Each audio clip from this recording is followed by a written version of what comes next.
그러므로 형제들아, 우리가 예수의 피를 힘입어 성소에 들어갈 담력을 얻었나니 그 길은 우리를 위하여 휘장 가운데로 열어놓으신 새로운 살 길이요 휘장은 그의 육체니라. 우리가 마음의 뿌림을 받아 악한 양심으로부터 벗어나고 몸은 맑은 물로 씻음을 받았으니 참 마음과 온전한 믿음으로 하나님께 나아가자. 아멘. 사랑과 은혜가 충만하신 하나님, 화목 제물이 되어 십자가 위에 영원한 속죄의 제사를 올리신 주님의 공로를 의지하여 사순절 네 번째 주일 예배를 드립니다.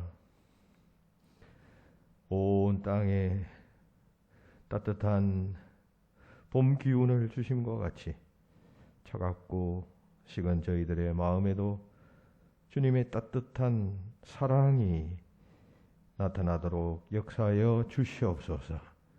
이 시간 은혜의 단비를 내려주시고 상하고 지친 주의 자녀들의 삶을 어루만져 주시고 평안과 위로와 기쁨으로 채워 주시옵소서. 예수님 이름으로 기도하옵나이다. 아멘.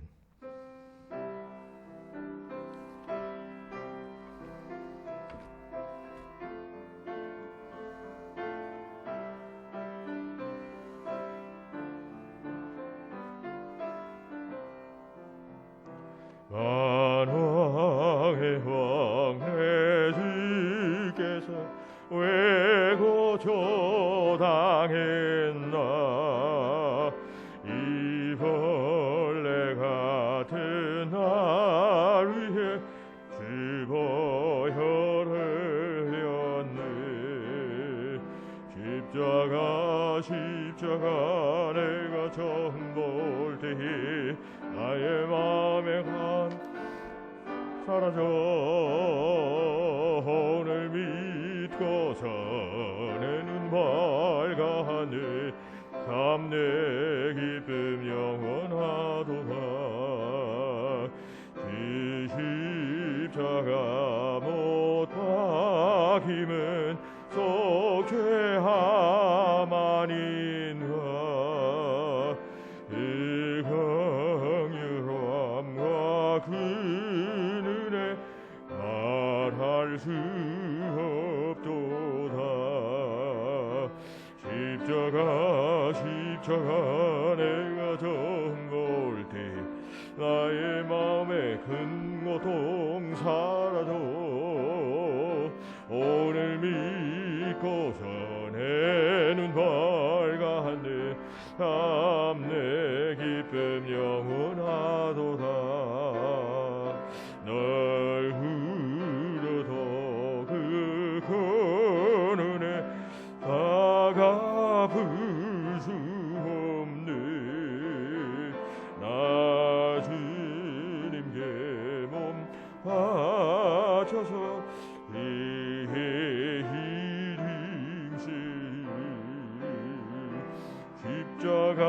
십자가 내가 처음 볼 때 나의 마음에 큰 고통 사라져. 오늘 믿고서 내 눈 밝아하네. 참 내 기쁨 영원하도다. 127번 교동문 사순절 네 번째 말씀 보시겠습니다.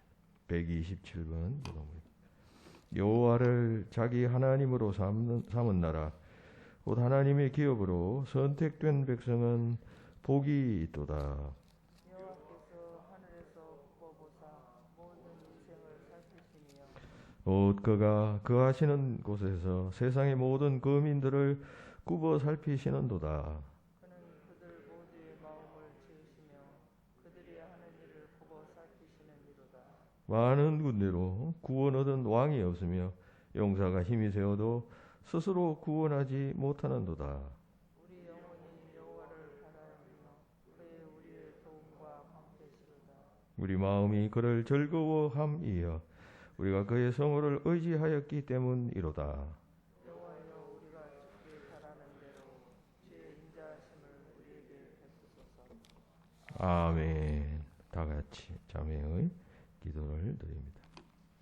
십자가를 지신 주님의 고난이 점점 깊어가는 사순절 기간이건만 저희들은 허물과 죄악 중에서 또다시 한 주간을 보내었습니다. 세상 죄를 지신 어린 양 예수님을 향하여 감격과 기쁨에 찬 고백 그리고 찬양이 넘쳐나야 했건만 저희들의 입술에는 오직 세상 끝에 대한 불평과 불만이 가득했었습니다. 겟세마네 동산에서 기도하시던 주님을 본받아 저희들도 깨어 있어야 했건만 육신이 약하다는 핑계로 기도의 동면에 들어가 있었습니다. 내가 너희를 사랑한 것 같이 너희도 서로 사랑하라 당부하신 주님의 말씀을 잊은 채로 우리는 작은 일에도 섭섭해하며 이웃과 더불어 원수를 맺고 살았습니다. 사랑의 주님, 골고다 언덕 십자가 바라보며 이 모든 죄를 고백하오니 우리를 불쌍히 여기시사 용서하여 주시옵소서. 십자가 바라볼 때마다 그 십자가의 능력이 우리의 영혼에 와닿게 하시고 역사는 힘이 되어 우리는 십자가 붙들고 따라가는 주님의 제자들이 되게 하여 주시옵소서. 우리 죄 용서하시기 위하여 십자가에 달리시고 아버지 저들을 용서하여 주시옵소서. 저들이 하는 이 일을 알지 못하나이다. 십자가상에서도 용서를 기도했던 주님의 그 고귀하신 사랑을 생각하며 주님 전을 찾아 나와 기도하는 모든 이들에게 용서와 회복의 역사가 나타나도록 복내려 주시옵소서. 우리의 엄밀한 죄를 계속해서 참회합니다.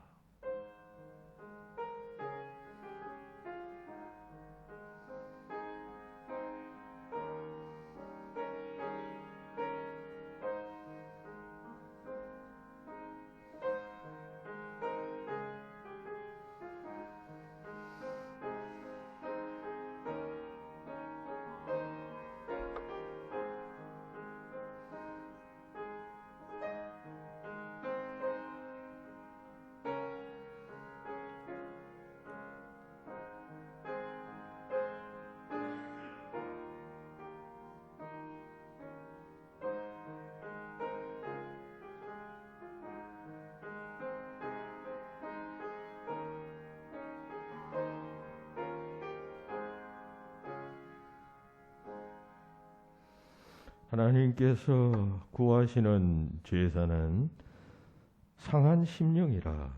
하나님이여 상하고 통회하는 마음을 주께서 멸시하지 아니하시리이다. 아멘. 나는 전능하신 아버지 하나님 천지의 창조주를 믿습니다. 나는 그의 유일하신 아들 우리 주 예수 그리스도를 믿습니다.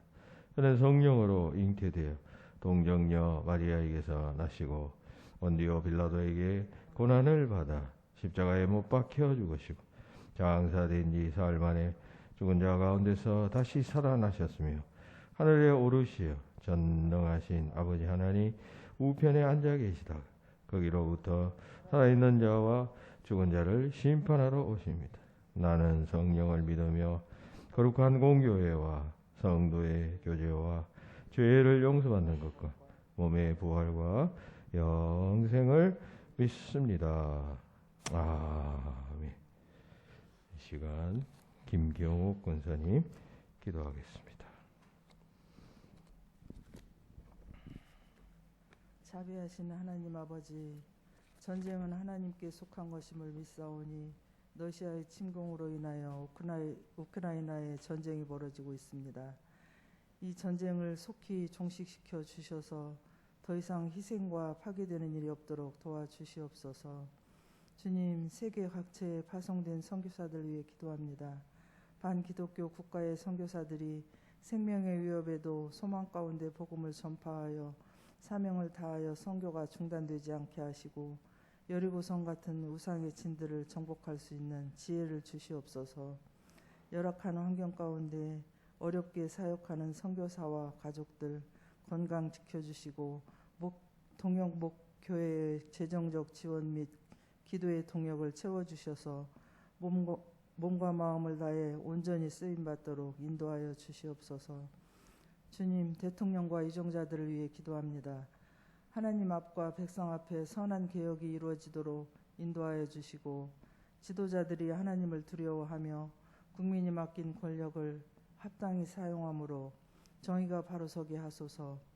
현 정부와 새 정부가 서로 화합하는 모습으로 튼튼한 안보의식과 급변하는 시대에 적절히 대처하는 경제정책으로 안정된 사회를 도모하는 전략 있는 국정 운영에 최선을 다할 수 있도록 인도하여 주시옵소서. 주님, 담임 목사님을 위해 기도합니다.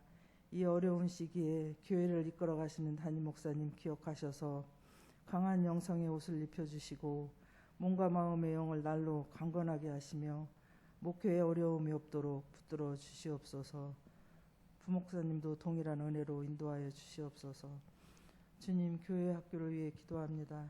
인구 감소와 변화하는 세태에 따라 소멸해가는 교회 학교가 다시 회생되게 하시고 교회의 다음 세대가 든든히 세워지게 하시며 가치관이 불안정한 청소년기의 학생들에게 복음으로 바탕한 교육에 힘쓸 수 있도록 인도하여 주시고 부장, 교사, 아이들의 생활 속에 말씀과 기도와 감사가 넘치며 기쁨으로 사명 잘 감당할 힘을 더하여 주시옵소서. 주님, 오미크론 확산으로 인하여 많은 확진자들이 늘어나고 있습니다. 속히 회복시켜 주시고 일선에서 담당하는 방역당국과 의료진들에게 긍휼을 베푸셔서 어려움이 없도록 보호하여 주시옵소서. 사랑의 주님, 저희들 사순절 기간을 보내고 있습니다. 주님의 고난을 조용히 묵상하며 사순절 기간을 복되게 보낼 수 있는 저희 모두가 되게 하옵소서. 죄인을 위하여 낮고 천한 자리에 오셔서 섬김을 힘쓰셨던 주님을 본받아 섬김을 실천하는 삶이 되게 하옵소서. 오늘도 주님의 말씀을 들고 단위에 서시는 목사님 기억하시고 증거하실 말씀에 성령의 기름 부으셔서 위로가 필요한 자에게는 위로의 말씀으로, 치료가 필요한 자에게는 치료의 말씀으로, 문제 해결을 원하는 자에게는 모든 문제를 풀 수 있는 지혜의 말씀으로 선포되어지게 하옵소서. 십자가로 죽음같이 강한 사랑으로 보여주신 예수 그리스도의 이름으로 기도하옵나이다. 아멘.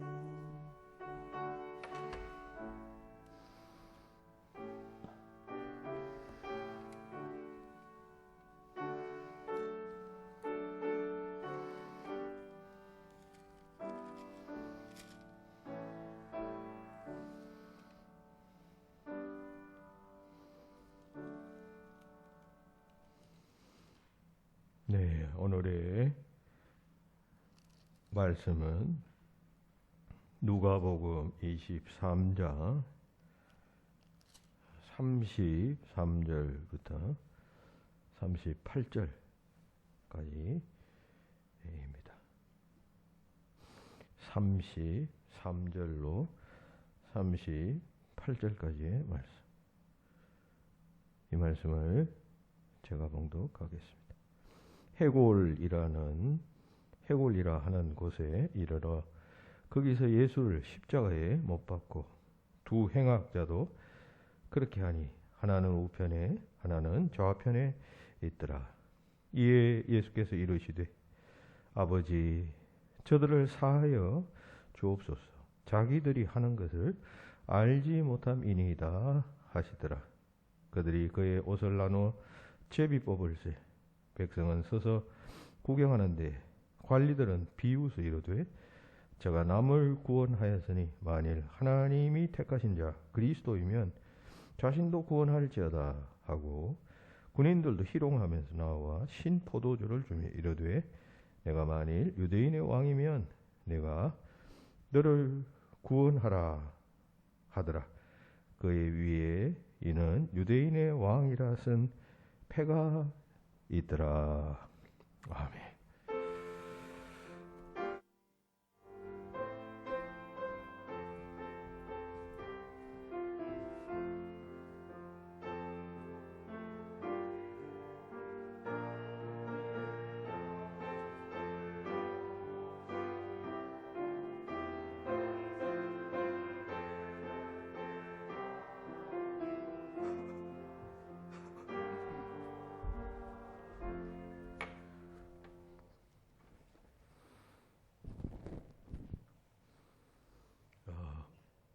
그 시인이자 그 우석대 한의 대학장을 지냈던 이상용 교수라는 분이 언젠가 그 국민일보의 성서 건강학이라는 그러한 지면에 그 쓴 글을 제가 스크랩 해놓은 적이 있는데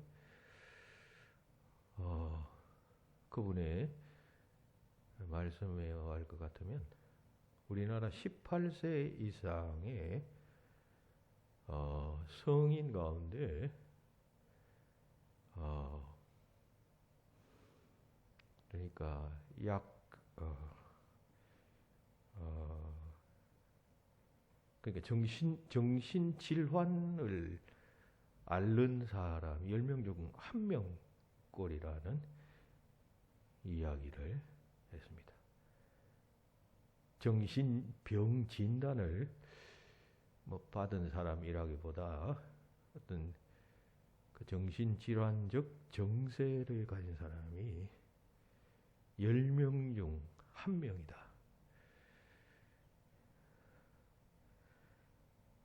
이런 이야기를 하면서 성인의 31%가 정신질환을 경험하고 있다. 이런 말을 했어요. 정신병이라는 것이 딱 칼로 두부를 칼로 자르듯이 이건 정신병, 이건 아니다. 이런 게 아니잖아요. 서서히 누적되어서 정신질환이 되는 것 아니에요. 그렇게 보면 성인의 31%가 그게 10명 중 3명이죠. 여기 우리 교인이 지금 예배 한 20명 참석했다면 한 6명은 정신질환을 경험하고 있다. 그런 이야기가 되겠습니다. 그러면서 그는 정신병원에 입원하고 있는 환자의 반 정도는 그들이 진정으로 용서받았다라고 하는 것을 깨닫게 되면 퇴원할 수 있는 환자들이다 라고 한 어떤 크리스찬 정신과 의사의 보고를 인용하면서 이런 말을 했습니다. 용서하는 것 그리고 용서받는 것, 이것은 정신건강에 있어서 매우 중대한 영향을 맺힌다는 이야기를 했습니다. 그러니까 정신병원에 입원한 환자의 반 정도는 다 용서 문제 때문에 용서하지 못해서 정신병에 걸렸고 또 용서받지 못해서 정신병에 걸렸다. 그런 이야기인데 그 크리스찬 의사의 이야기는 용서와 관련되어 있다. 그런 이야기인 것이죠. 그러면서 그 용서라는 문제가 정신건강, 더 범위를 확대하면 인간의 영적 건강에 대단히 중요한 그 요소가 된다. 건강한가 아닌가 하는 것이 이 사람을 용서하는가, 용서받았는가 이런 문제에 의해서 좌우된다라고 하는 이야기입니다. 사람을 용서하지 못하고 또 내가 용서받지 못하고 있다 하면 이게 병적 인간이 된다는 것이죠. 정신병적인 문제로 발전한다라고 하는 사실을 우리가 중요하게 생각해야 합니다. 예수님께서도 환자들을 치료하실 때 육적 질병이 있는 환자들을 치료하실 때 그 육적 차원으로만 접근하지 아니하셨습니다. 우리 복음서를 읽어보면 예수님의 치유 기사를 보면 예수님께서 항상 영적인 차원, 내 죄를 사하노라, 내 죄가 사함받았노라, 네가 용서받았다, 이렇게 말씀하시고 치유하십니다. 그러니까 많은 질병은 다 인간 마음속에 있는 그 용서받지 못함 혹은 또 용서할 수 없음, 이 마음 때문에 연관되어 생겨나는 것이다 라고 하는 통찰을 예수님은 가지고 계셨던 것이죠. 육적 건강과 영적 건강이 밀접하게 연관되어져 있음을 예수님께서는 잘 아셨기 때문입니다. 자, 이런 이야기를 하면서 오늘 본문을 다시 접해보면 본문은 예수님께서 십자가에 달리시는 누가복음의 장면입니다. 그런데 이 누가복음에 보면 그 예수님의 가상 7언 가운데 하나가 오늘 본문에 나타나 있어요. 가상 7언이라는 것은 십자가상에서 말씀하신 7 유명한 말씀이라는 그런 뜻인데 그 중에 하나가 오늘 본문에 나와 있습니다. 그건 뭐냐면 아버지여 저들을 사하여 주시옵소서. 자기들이 하는 것을 알지 못함이니이다. 십자가에 못 박혀서 지금 손에 피를 흘리면서 고통 가운데 계실 때에 주님께서는 저들의 죄를 용서해 주시옵소서라고 그렇게 기도하신 것입니다. 이유는 저들이 지금 모르고 저렇게 하나님의 아들이 나를 이렇게 십자가에 못 박습니다. 모르고 죄를 범하는 저들을 하나님께서 용서하여 주시옵소서 기도하셨습니다. 유신약 성경 전체에 보면 이 끔찍스러운 십자가 자행이 예수님을 십자가에 못 박는 일이 관련된 사람들이 이것이 얼마나 참 무섭고 끔찍하며 잘못된 일인가 하는 것을 모르고 범했다라고 하는 사상이 쫙 흐르고 있습니다. 알고 지은 죄가 아니라 이게 죄다, 이게 잘못이다 이렇게 알고 지은 것이 아니라 모르고 지었다. 모르고 지었다는 것은 확신에 차서 이게 옳은 일이다, 이게 신앙을 지키는 일이다, 저런 이단자는 저렇게 죽어야 한다.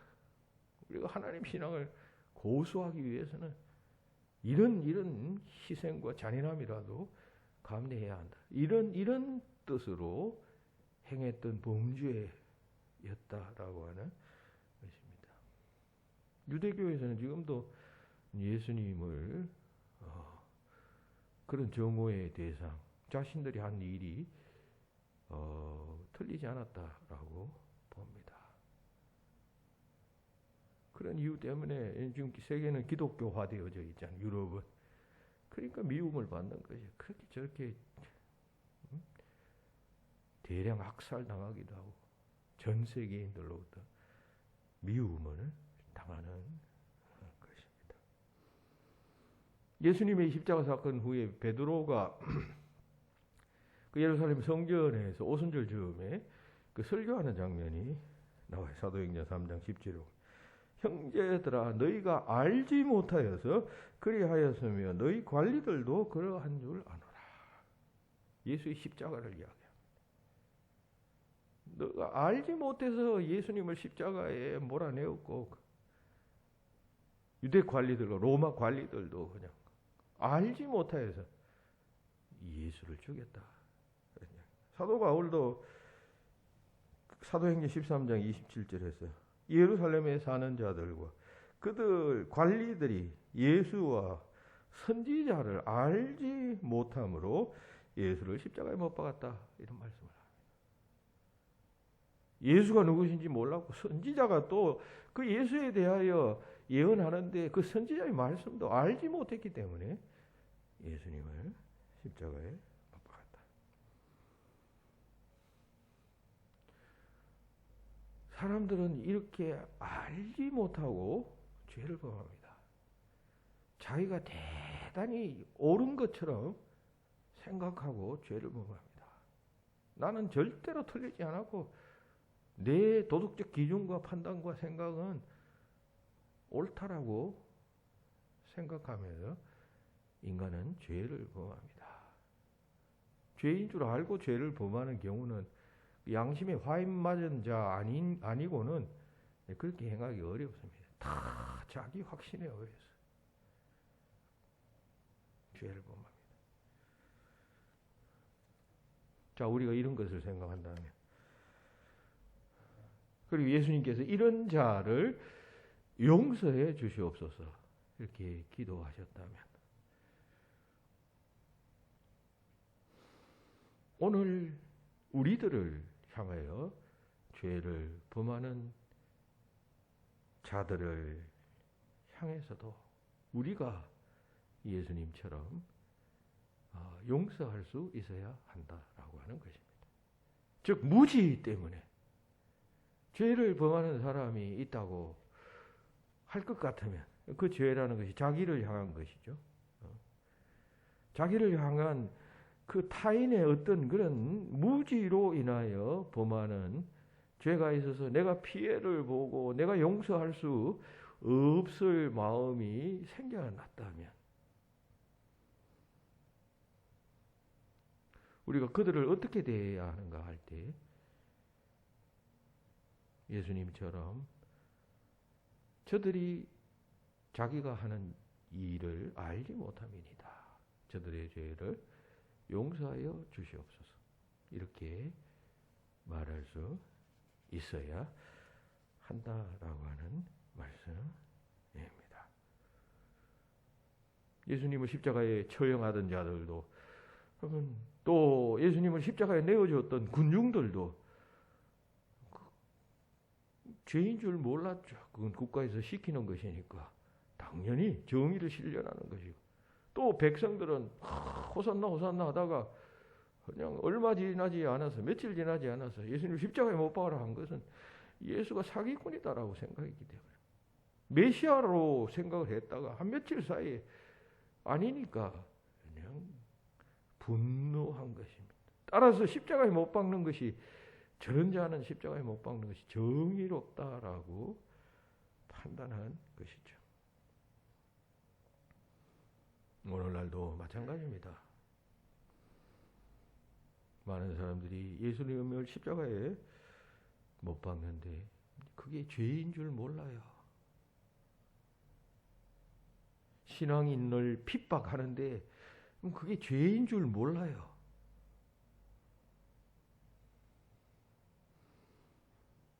알지 못하고 죄를 범합니다. 예수님은 그런 자를 용서해 주시옵소서. 그 고통의 십자가. 아니 본인 아픔을 생각하면 그런 말씀, 그런 생각이 떠오를 겨를이 어디 있겠습니까? 그런데 그 순간에도 저를 죄를 용서하여 주시옵소서 말씀합니다. 그것은 곧 예수님을 믿고 따르는 크리스찬, 그리스도를 따르는 크리스찬들인 우리들도 본받고 또 그렇게 해야 함을 가르치는 말씀입니다. 이 일 이후에 그 사도행전에 보면 스데반이 꼭 예수님처럼 이렇게 죽었잖아요. 복음을 전하다가 그 군중들, 예수님 십자가에 못 박던 그 군중들에 의해서 돌에 쳐 죽임을 당했습니다.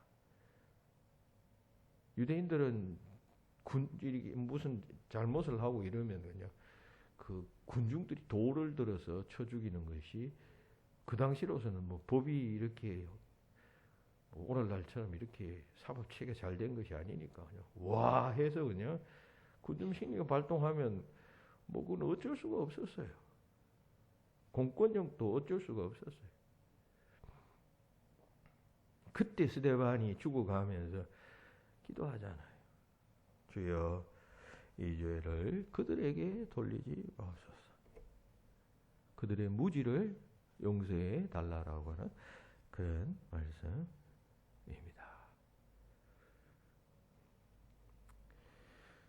신약 성경에 일관되게 흐르고 있는 가르침 한 가지는 우리가 용서함으로 하나님의 용서를 받는다라고 하는 사실입니다. 우리가 사람을 용서하면 하나님께서도 우리를 용서하시고 반대로 우리가 사람을 용서하지 않으면 하나님께서도 우리를 용서하지 않으신다. 이런 메시지가 굉장히 많습니다.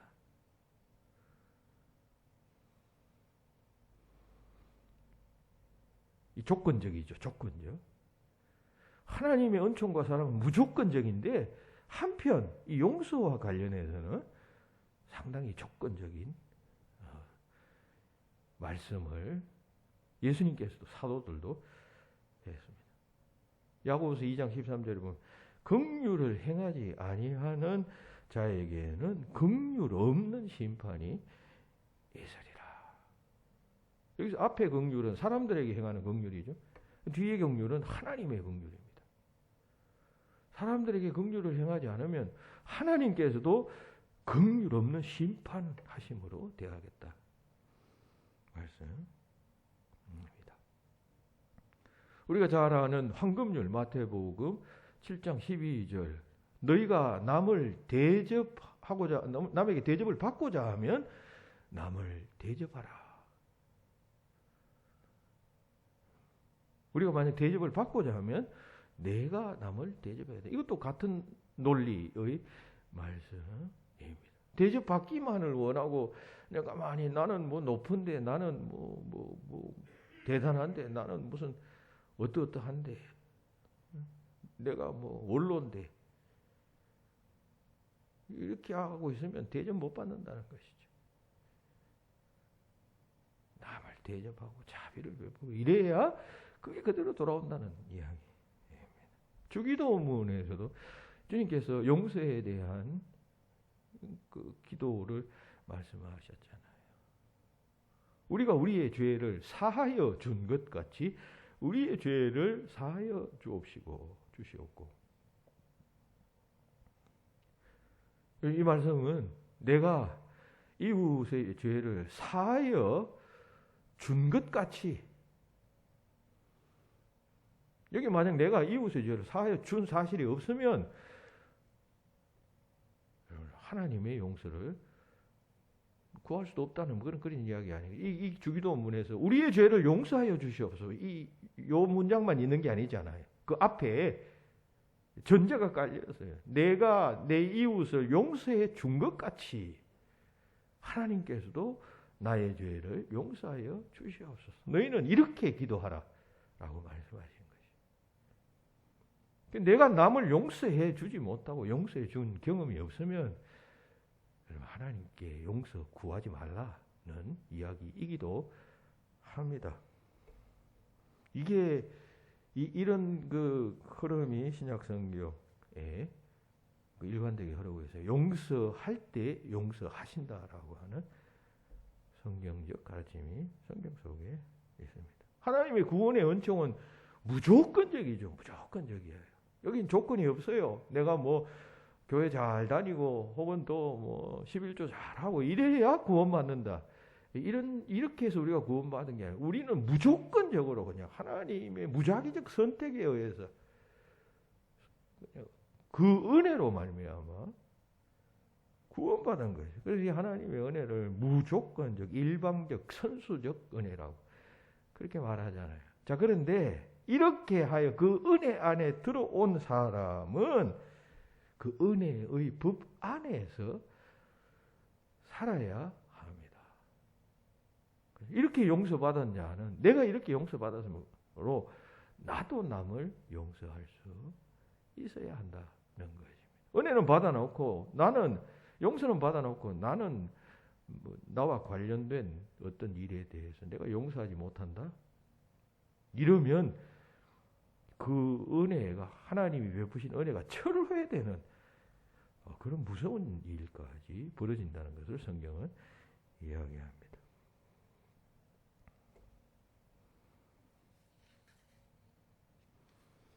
영국의 유명한 성경학자인 윌리엄 바클레이라고 하는 사람이 예수님께서 성경에 예수님께서 조건적으로 말씀하신 것이 두 가지 있다라고 했습니다. 그 첫째는 어린아이 같아야 천국에 들어간다.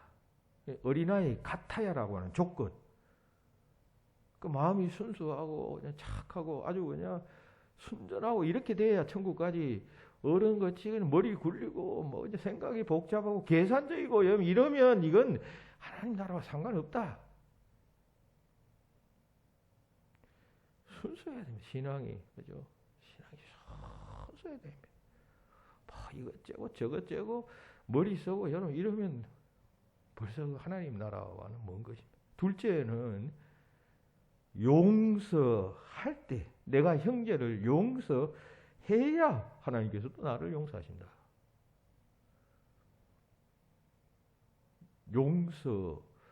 용서함이라는 조건이 전제되고 있습니다. 우리가 하나님의 용서를 받을 수 있는 길은 내가 형제를 용서해야 한다.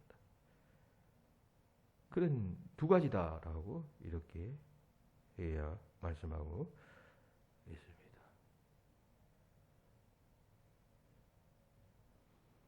이미 우리는 큰 용서, 무조건적인 용서를 받았어요. 그러면 그 은혜의 법 아래 있는 자는 그 다음에 그 은혜의 법의 윤리대로 살아야 하는데 그때 우리가 이웃이 내게 잘못을 범할 때 내 마음속에 용서하지 못하는 마음이 생길 때 그 사람을 용서해야 그 이미 베풀었던 그 무조건적 큰 은혜가 계속 유지가 되지 그렇지 않으면 그게 철회된다는 그런 논리입니다. 저는 이 문제에 대해서 좀 더 이제 깊이 생각하고 있는 중입니다. 아직도 확실하게 대답을 제가 스스로 잘 얻지 못하고 있는 것 같습니다만 한편 그렇습니다. 만약 우리에게 잘못된 어떤 이가 있다고 할 때 그를 끝까지 용서하지 못하고 죽는다면 그는 크리스찬으로서의 삶은 실패한 것입니다. 여러분들 가운데 누가 나는 그놈하고는 아주 원한이 져서 난 절대로 그놈은 용서할 수가 없어. 내게 아주 잘못한 어떤 사람이 있다고 할 때 그건 뭐 알고 지은 나에게 범한 죄일 수도 있고 예수님께서 말씀하신 거죠. 모르고 자기는 뭐 자기 확신해서 뭐 그냥 자기 습관대로 내가 피해자가 된 것이에요. 단지 운 없이 뭐 그렇게 될 수도 있는 것이죠. 그래서 나는 용서 못한다 하고 숨을 거둔다면 그건 크리스찬으로서의 삶은 실패한 것입니다. 실패했다는 것은 현세적 삶에서만 실패했다는 것이 아니라 하나님 앞에 섰을 때 나는 너를 그렇게 용서했는데 너는 왜 세상에 있는 누구에게 용서하지 못하고 왔느냐? 그럼 내가 네게 행했던 용서를 내가 철회해야 한다. 이런 심판을 받으면 실패 아니에요? 영원한 실패 아니에요? 그래서 실패라고 말하는 거예요.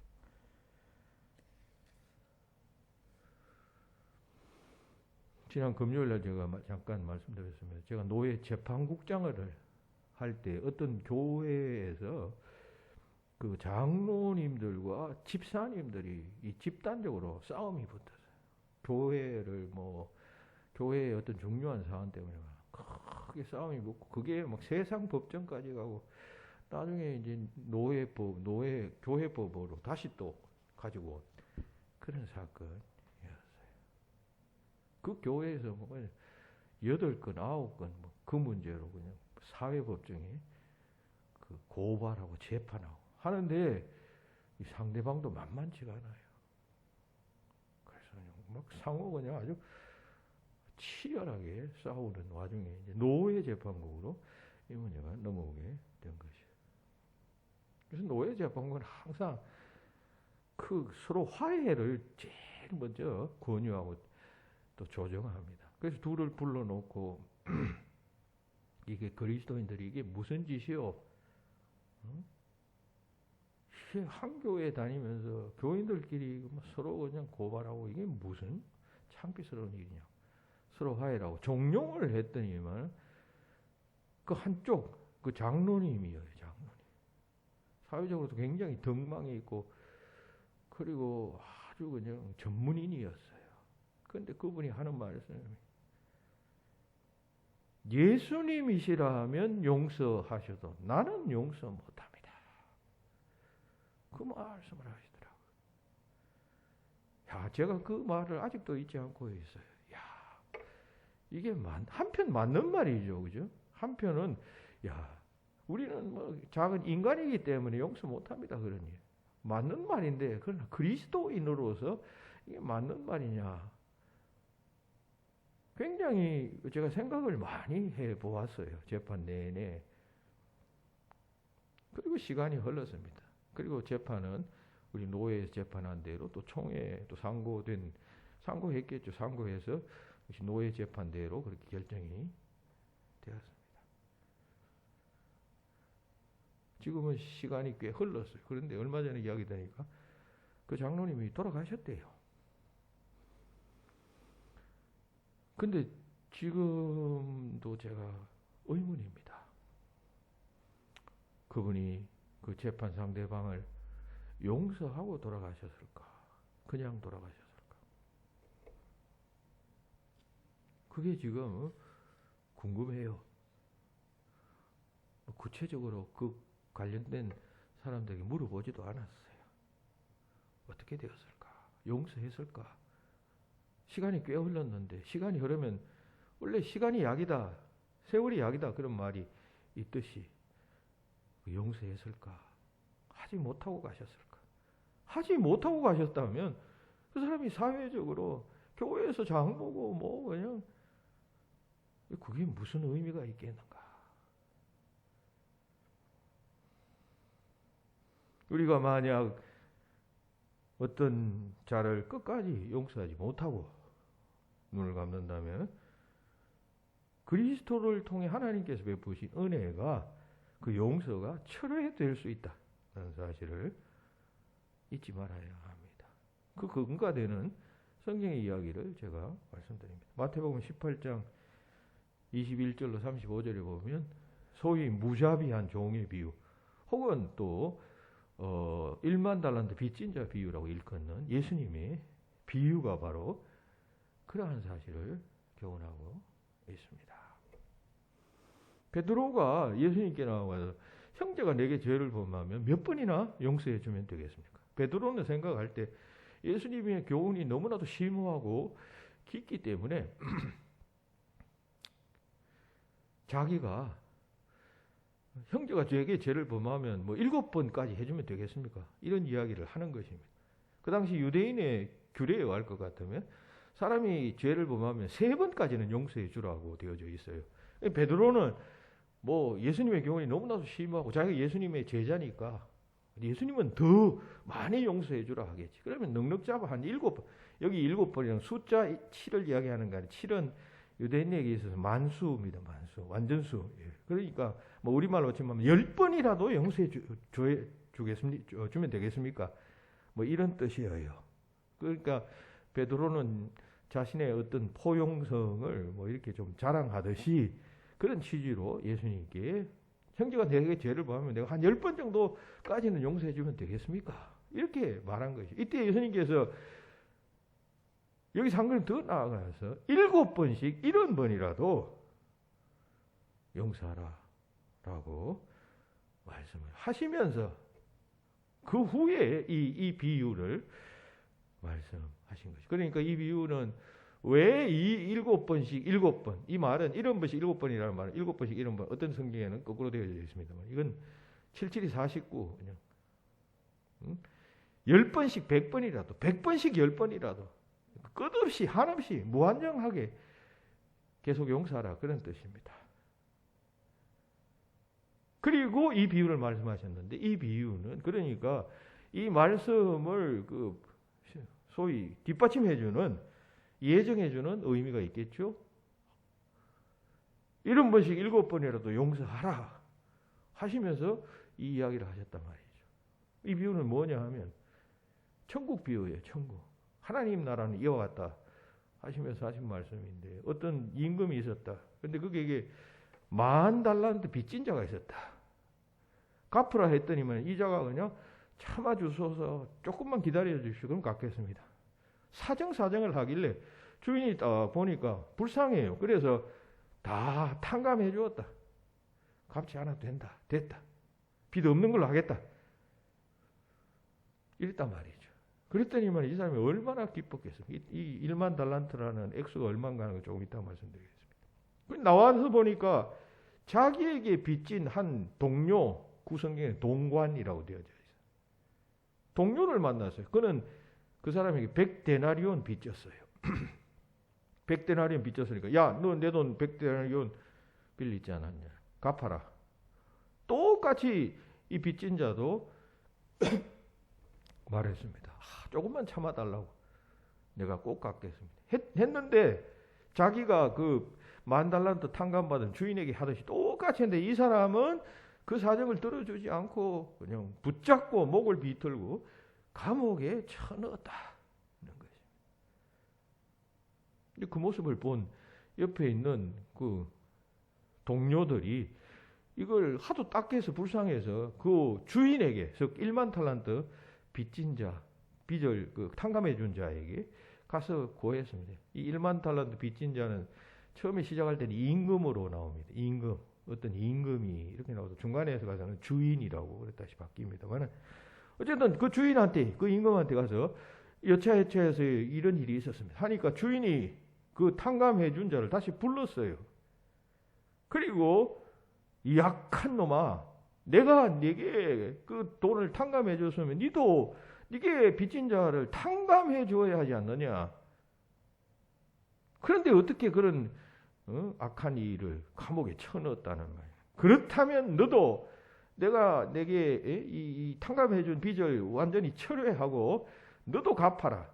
그리고 너도 지금까지 못 갚았으니 그대로 그냥 감옥에 가거라 하면서 옥졸에게 넘겼다라고 하는 그런 비유를 말씀하셔요.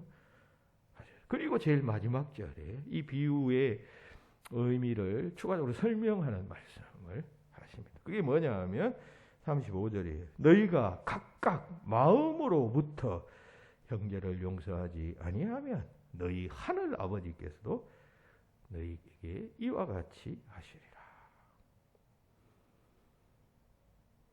이 1만 달란트 빚진 자 비유처럼 이 주인이 종에게 이 빚진 자에게 한 것처럼 그렇게 용서를 탕감을 철회하겠다.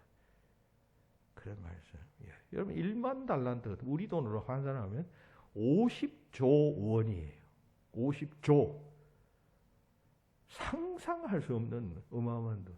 100데나리온은 유대인들의 그 하루 일당이 한 데나리온이었어요. 그러니까 뭐 10만 원으로 치면 1000만 원이고 일당 5만 원이면 한 500만 원 빚진 것이에요.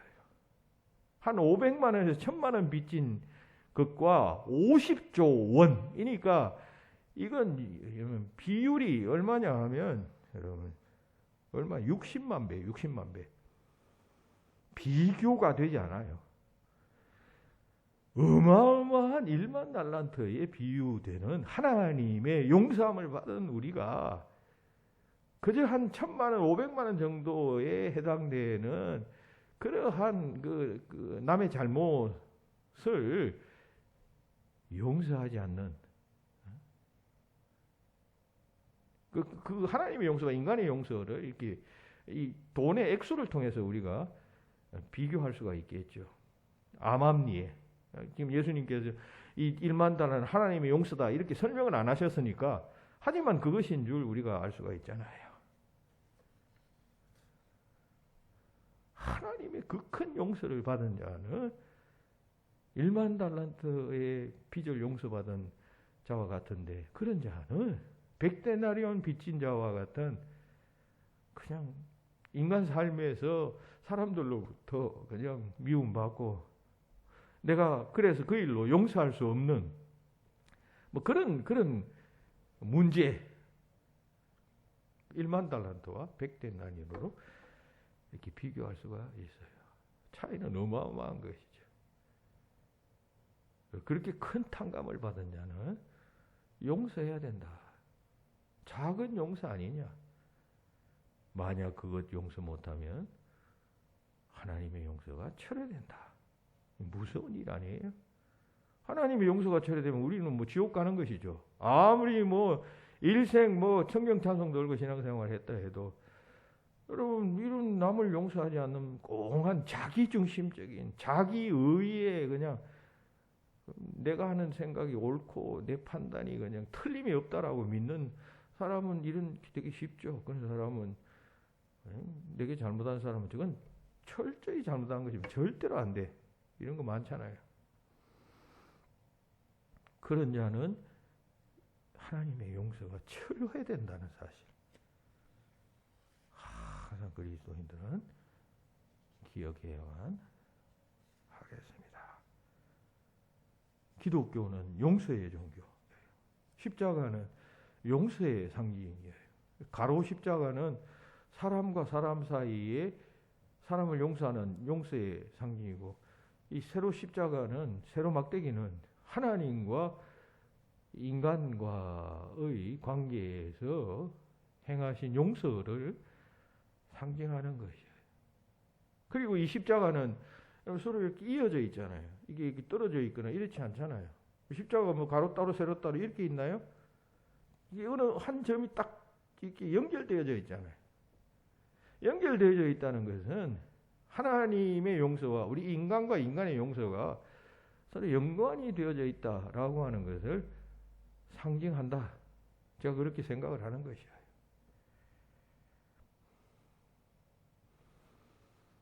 잘 용서해야 합니다.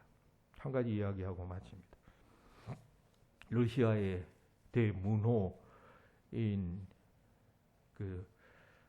토스토예프스키가 쓴 까르마조프의 형제라고 하는 유명한 세계적 고전 명작 소설이 있습니다. 근데 이 이야기에 보면 그 드미트리라고 하는 자가 나오는데 이 자가 자기 아버지를 살해하려고 했던 아들로 나옵니다.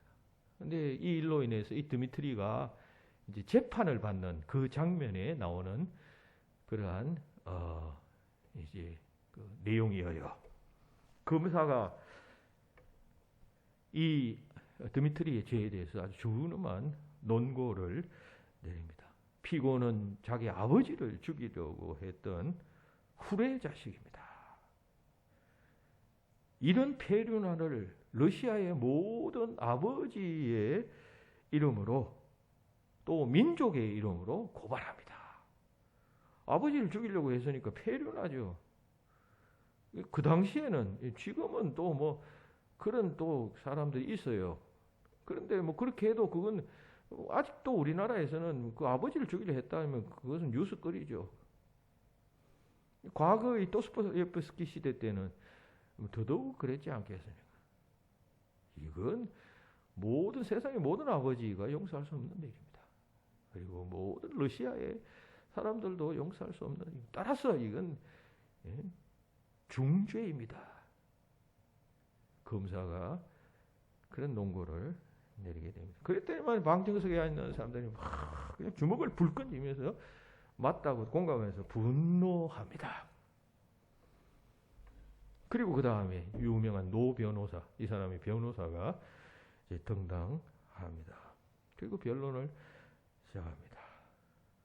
이 피고는 자기의 하나밖에 없는 애인을 빼앗은 아버지에게 이 같은 그 이야기를 보면 자기 애인을, 이 아들의 애인을 아버지가 이제 빼앗게 됩니다. 그런 그 소설인데, 그걸 분노해서 이 아들이 그런 죄를 범한 것입니다. 어떻게 아버지가 아들의 애인을 취할 수가 있단 말입니까? 저 잃어버린 한 마리의 양에게 러시아가 아버지의 이름으로 돌을 던지지 마시기 바랍니다.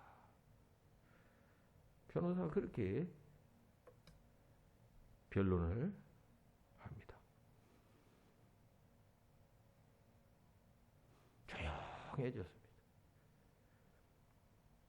찬물을 끼얹은 듯이 조용해져 있던 그 법정에 울음소리가 와락 터져 나왔습니다.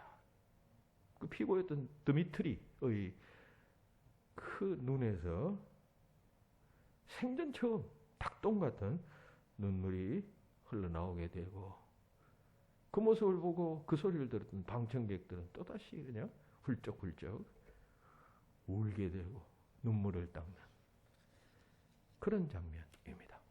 자, 여러분들은 이 장면을 어떻게 보십니까? 검사의 말이 맞습니까? 변호사의 말이 맞습니까? 정죄하는 눈으로 보면 이 아들은 폐류나처럼 보입니다. 그러나 사랑의 눈으로 보면 정말 그가 길 잃은 양처럼 불쌍하게 보일 것입니다. 어머니의 눈으로 바라보면 이 드미트리는 아무리 흉악하고 가증스러운 범죄를 범했다고 할지라도 가엾고 안타까운 마음이 앞설 것입니다. 특히 그가 그리스도의 사랑을 알지 못해서 그런 범죄를 저질렀다라고 생각하면 내가 그에게 복음을 전하지 못한 탓이라고 자신을 탓할 수도 있을 것입니다. 그렇잖아요. 어떤 이는 검사처럼 이런 용서할 수 없는 죄인은 결코 가만두어서는 안 됩니다. 할 것입니다. 옛말에 출처가 좀 불분명하지만 죄는 미워하되 사람은 미워하지 말라라고 하는 그런 유명한 말이 있죠. 어떤 사람은 이거 성경 말씀이다 하는데 성경 말씀은 아니에요. 이게 어떤 중국의 어떤 고전에서 나온 이야기다 뭐 등등 여러 썰이 있는데 잘 우리가 알고 있는 말이죠. 죄는 미워하되 사람은 미워하지 말라. 그 죄인은 미워하지 말라. 그런 이야기입니다. 예수님께서 지금 오늘 본문에서 십자가를 지면서 저들의 죄를 용서해 주시옵소서라고 하신 말씀과 동일한 맥락의 말씀입니다. 용서, 모두 이야기했던 것처럼 용서는 우리 정신건강과 밀접한 관계가 있습니다. 용서하지 못하는 사람, 용서할 줄 모르는 사람은 정신병적 삶을 살아갑니다. 현세적 문제입니다. 나아가 내세적 문제이기도 합니다. 천국과 관련된 천국 문이 열리느냐 마느냐 문 아니겠어요? 왜냐하면 아버지의 용서가 철회되니까 하나님의 용서가 철회되는 문제니까. 중요한 사실임을 잘 알고 내가 용서하지 못한 사람은 없는가 질문하고 만약 그런 사람이 있다면 빨리 해결하는 게 정신건강에서는 현재의 삶에서는 유리합니다. 오래 품고 있으면 곪고 터지고 고름나고 피나고 골치 아파요. 빨리 해결하면 할수록 상처는 깨끗해지고 건강한 피부 가지고 살아가듯이 건강한 삶 살게 됩니다.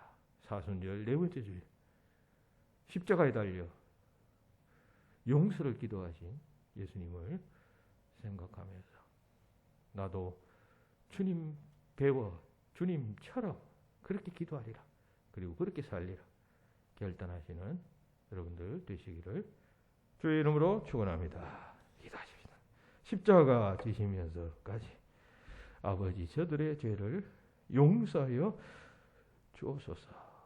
자기들이 하는 것을 알지 못함이니이다 하신 주님 생각하며 우리 자신 돌아봅니다. 우리는 주님처럼 그렇게 살아가야 할 그리스도를 따르는 그리스도인들입니다. 엄청난 1만 달란트 빚을 탕감받았음에도 자기에게 얼마 되지 않는 돈, 빚진 동관을 몰아세우며 정죄했던 자의 결국이 어떠함을 잘 알아 이 땅에서나 천국에서나 주님께로부터 인정받고 영생 판결받는 저희들이 되고 이 받은 구원을 우리가 잘 관리하며 잘 갖고 나가는 지혜로운 자들이 되게 하여 주시옵소서. 예수님 이름으로 기도하옵나이다. 아멘.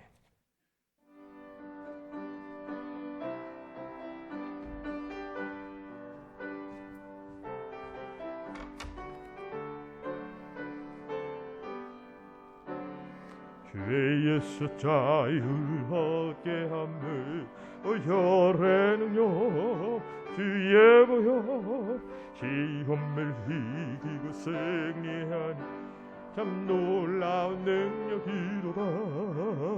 주의 보혈 능력이 또 주의 피도 주의 보혈 의인의 귀중한 피로다.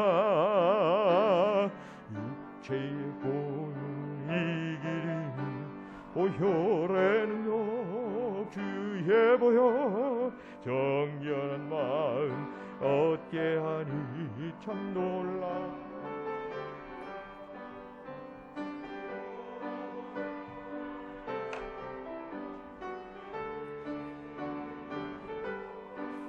주의 보혈 그 어린 양의 매우 귀중한 피로다.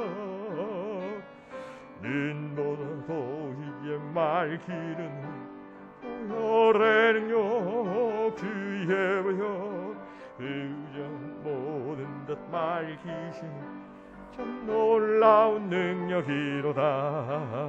주의 보혈 능력이 있도다. 주의 피미도 주의 보혈 그 어린 양 매우 귀중한 피로다. 윤보다 노을에 맑히는 보혈의 능력 주의 보혈 맑히시니 참 놀라운 능력이로다. 주의 보혈 능력이 또다. 주의 피 믿어 주의 보혈 그 어린 양 매우 귀중한 피로다. 네, 고성한 집사님 지금까지 보호해 주심 감사합니다. 생일 감사함 드리셨네요. 감사합니다. 하나님 예물을 또 주님 앞에 예배하며 바쳤습니다. 예배의 시간, 하나님의 말씀 듣고 사죄 안 받고 찬송하고 기도하는 이 시간, 우리 삶에 있어서는 가장 소중한 시간이요. 이 시간을 통해 받은 은혜 생각하고 감사하며 하나님 자녀로 선택해 주신 은혜 생각하며 응답하는 그러한 시간으로 삼아가는 우리 모두 되도록 역사하여 주시옵소서. 귀한 예물 바친 손길 위에 하나님 복을 주시고 또 주를 향한 감사와 사랑의 마음이 우리의 삶 가운데서 꽃처럼 피어나도록 역사해 주시옵소서. 고성한 집사님 생일 감사 예물 바치며 지금까지 보호해 주신 은혜 감사합니다. 창조 때부터 지금까지 하나님의 시간은 또 인류 사회 속에서 변함없이 흘러갑니다. 이 시간 속에서 하나님을 만나고 또 하나님의 은혜의 백성이 되고 또 거룩한 하나님의 교훈과 가르침 따라 살도록 인도해 주신 것을 감사하며 또 지금까지 지내온 것을 감사하며 예물 바치는 또 고성한 집사님 복 주시고 그의 삶이 더욱 새로워지고 강건해지며 또 하나님 보시기에 건강하고 합당한 삶이 되도록 역사하여 주시옵소서. 온 가정에도 하나님의 한량없는 은혜와 능력이 차고 넘치기를 간절히 소망하고 예수님 이름으로 기도하옵나이다. 아멘. 교회 소식 주보를 참고하시기 바랍니다. 사순절 네 번째 주일입니다. 다음 주일은 사순절 마지막 주일이고 다다음 주일은 고난주가, 그 다음 주일은 부활주일이 되겠습니다. 낮밤의 길이가 같던 춘분이 21일이었습니다.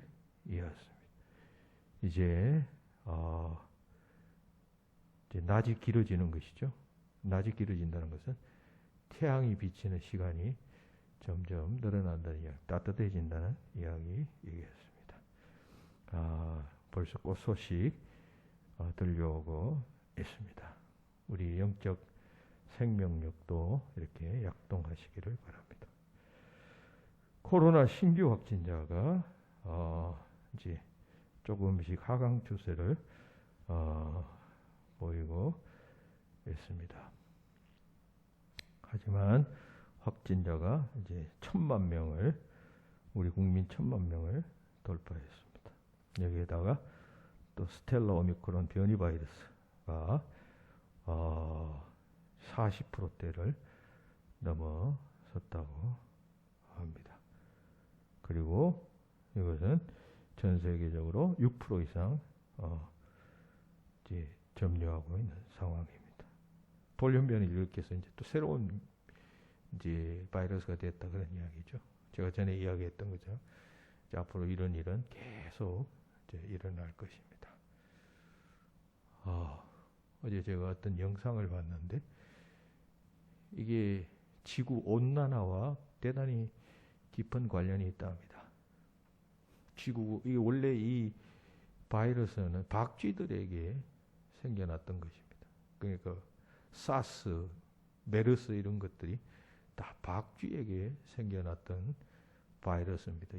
이 코로나도 마찬가지고. 근데 이게 인간에게 왔단 말이죠. 그동안 박쥐들은 열대지방에 살았는데 지구의 온도가 지금 계속 상승합니다. 2030년대에 가면 1.5도가 높아진다고 하는데 그렇게 되면 빙하가 녹습니다. 그 빙하 속에는 30만 년 동안 그 빙하 속에서 죽지 않고 살아있는 그 바이러스들이 그 얼음이 있으니까 빠져나오지 못할 것 아니에요. 그 속에 살던 바이러스들이 이제 풀리니까 이게 물에 떠다니게 되고 사람에게 옮기게 된다는 것입니다. 박쥐에게 있던 바이러스도 이제 점점 박쥐가 이 온대지방 이런 쪽에서도 이제 살 수 있게 됩니다. 온도가 높아지니까 퍼지게 된 것이에요. 그러니까 어떤 진화 생물학자의 이야기는 이제 지구 온난화 때문에 앞으로 이제 그런 일은 더 생겨난다. 그분이 이야기할 것 같으면 이 생태계라는 것은 아주 복잡하게 이렇게 큰 기둥처럼 형성되어 있답니다. 온갖 뭐 미생물, 요인, 뭐 식물 등등 이런 것들이 탑이 사 있는데 이게 어느 순간에 하나씩 파괴되는 것이에요. 멸종하는 것이에요. 그러면 뭐 하나 파괴되니까 뭐 문제 있긴 하지만 이게 블록처럼 이렇게 타닥타닥 이렇게 올라가 있다가 하나 빠지고 이렇게 빠지기 시작하면 문제가 있으면 멸종하기 시작하면 이 전체가 와르르 무너지는 것처럼 지구의 미래도 그러한 그 위기 상황에 처해 있다. 그런 이야기를 합니다. 그러면서 제일 중요한 것은 환경을 보존하고 이 기후를 그 지구 온난화를 막는 것이다. 그런 이야기입니다. 그럼 우리가 어떻게 해야 되나? 개인이 쓰레기 분리수거 잘하고 그 다음에 뭐 이렇게 플라스틱 이런 거 위해성을 잘 알고 뭐 우리가 할 수 있는 건 그거죠. 정책 위반자들은 좀 더 크게 하겠죠. 여러분들도 인식을 하시고 결국 내가 어떻게 하느냐에 따라서 내가 살 이 지구에서 인간이 오래 존속하느냐 이런 문제와 관련이 있음을 잘 알고 신경을 써야 한다. 그런 이야기를 합니다. 기독교도 이런 환경 문제에 앞으로 더 신경 쓰지 아니하면은 안 될 것이라고 생각합니다. 4월 넷째 주일 충계 세례식이 있으니까 받으시고 준비하시기 바랍니다. 기도하십시다.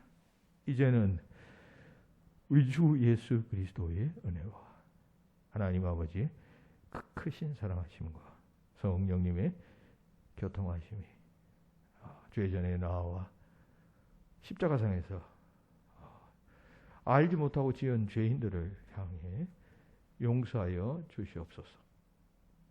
기도하신 가상 7원 말씀 묵상하고 또 듣고 순종하며 결단하리라 다짐하는 모든 성도들 위해 지금부터 영원히 함께하기를 축원하옵나이다. 아멘.